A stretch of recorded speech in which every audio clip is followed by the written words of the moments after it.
vous savez que l'émission de Zata, c'est aussi aller regarder au-dessus de l'épaule des pirates informatiques, de regarder un petit peu les business du moment, ou regarder les petits nouveaux qui apparaissent selon ce qu'ils vendent.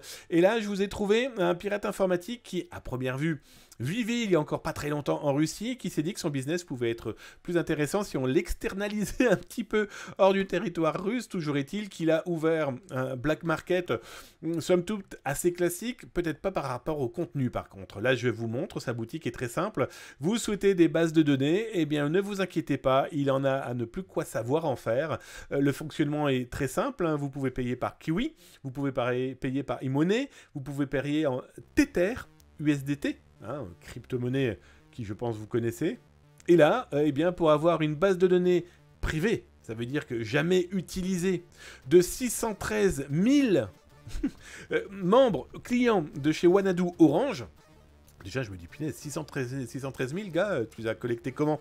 Et il dit c'est une base qui est privée. Bon, là, on est clairement avec un combo, hein. On est clairement avec une information qu'il a collectée, soit par ses propres actions de malveillance, hein, du phishing, on en parle là dans quelques instants, soit en acquérant ça auprès d'autres pirates. L'important pour lui, c'est que ça soit du 0D, du private, jamais utilisé.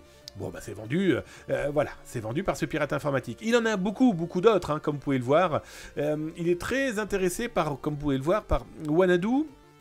En tout cas, Wanadu Orange, hein. Wanadu, c'est l'ancien nom d'Orange, vous l'aurez compris.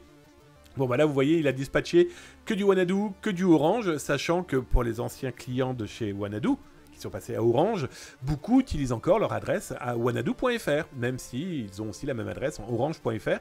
Ça peut servir à du phishing, ça peut servir à des cyberattaques, bref.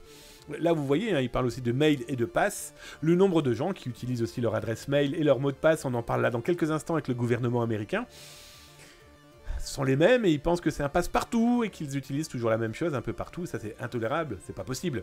Vous avez vu qu'il a aussi un combo list de 27 millions de contenus, en tout cas appartenant à des Français. Donc là, vous voyez, il est très clair, il n'a jamais dit que c'était du private. Voilà, il a une base de données de 27 millions.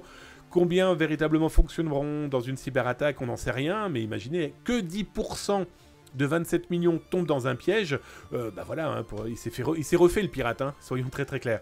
Bon, après, le fonctionnement est très simple, hein, vous choisissez, vous cliquez, vous payez. Bref, nous vivons dans un monde merveilleux où le black market et les cyberpirates, comme je peux vous le dire, bah certains ont préféré aujourd'hui utiliser les données peut-être même de leurs grands-parents pour se faire un peu d'argent. Sauf que si les gars vendent 1000 fois une base de données 15 €, bah voilà, hein, leur mois, on va dire, va leur permettre d'apporter pas mal de beurre dans leur épinard, malheureusement sur le dos de données de personnes qui n'ont rien demandé.